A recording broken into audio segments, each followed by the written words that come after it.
This interview was made possible by our friends at Logo.com. Visit Logo.com for professional logo design.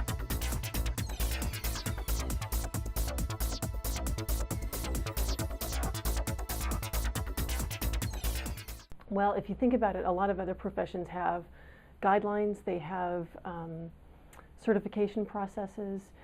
If you had a welder and he couldn't weld, he probably wouldn't last on the job for very long.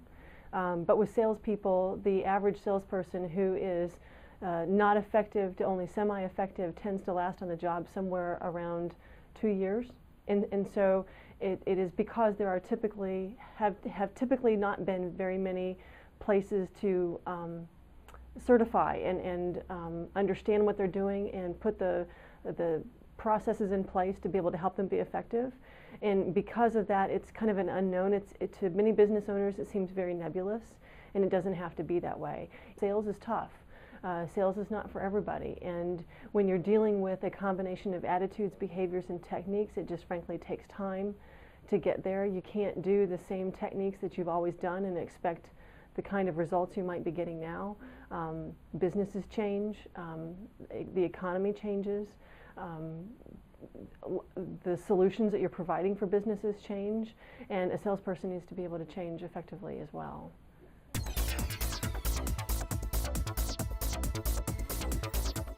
Actually, there are two very top ones, and number one is that I can do it through a seminar.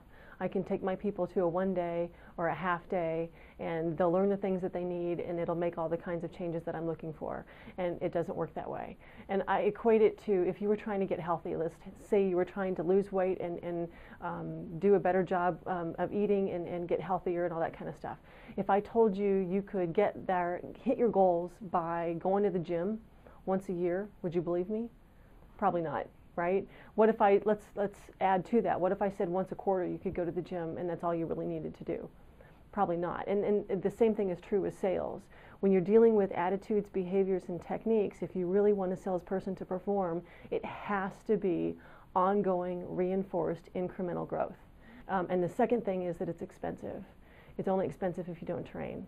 So think about it. If you've got a salesperson that's out there and they may or may not be performing to standards, the only thing that's worse than training a salesperson and having them leave is not training them and having them stay. So it's more expensive not to do anything.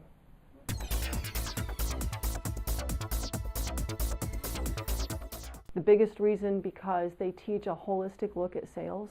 So it's not just about the technique of the week, because sales is a lot more than just that. Sandler is based in Baltimore. We have almost 250 franchises across the globe. It's a 360-degree look at what happens with the sales department. So we're a lot more than just a training session, although people want to think that's all we do. Problems in a sales department might stem from management. Maybe you have a person in charge who doesn't have the skill sets to be able to effectively lead and coach and supervise a team.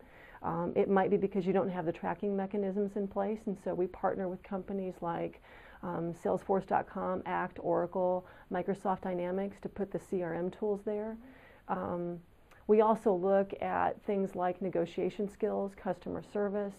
You can get them in the front door as fast as possible, but if you're losing them out the back door just as fast, it can also undermine your sales process and your revenue growth.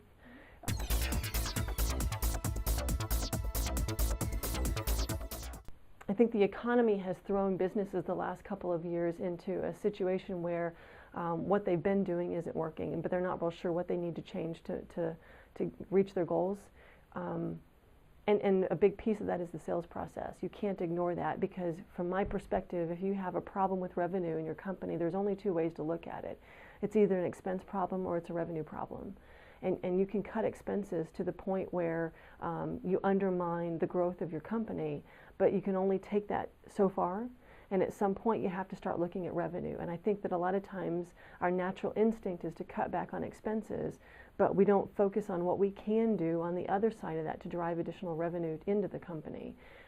And it could be your customer service team, it could be rethinking your target audience, it could be helping your salespeople become more effective, holding them accountable, for heaven's sake, about what they're doing out there in the marketplace, making sure that you have the processes in place to actually get the results you're looking for. And that takes an investment of time and energy, and a lot of times we get too focused on cutting back and we don't think about what we can do to grow. So.